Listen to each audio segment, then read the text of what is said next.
quants exercicis de força de cames. El primer, ens col·locarem, les mans les podem col·locar a la cintura, doblegarem els genolls i hem de vigilar en tot moment que els nostres genolls estiguin alineats amb els nostres peus. I en aquesta posició, amb el cul el més a baix possible, farem unes passes laterals cap a una banda i tornarem cap a l'altra.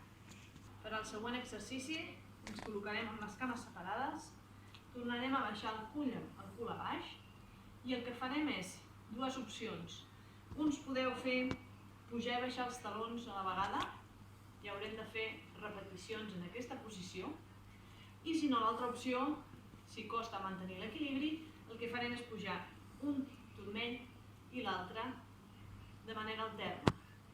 Per aquest exercici ens estirarem de costat, recolzarem el braç al terra, a l'alçada de l'espatlla, les dues cames semiflexionades, una sobre l'altra, i mantenint els peus junts, l'únic que haurem de fer és portar el genoll cap al sostre, cap amunt. Separarem els genolls, mantenint els peus ben enganxats.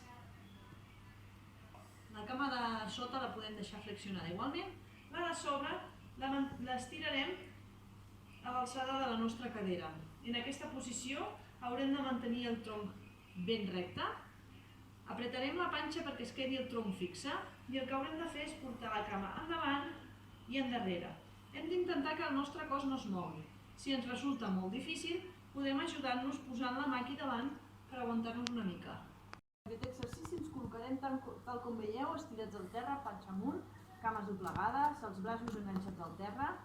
I el que farem és pujarem el cul i anirem estirant una cama i l'altra, sense que el nostre cos caigui, mantenint-lo ben fixe, panxa ben forta, glutis ben apretats, i el que haurem de fer és estirar una cama i l'altra.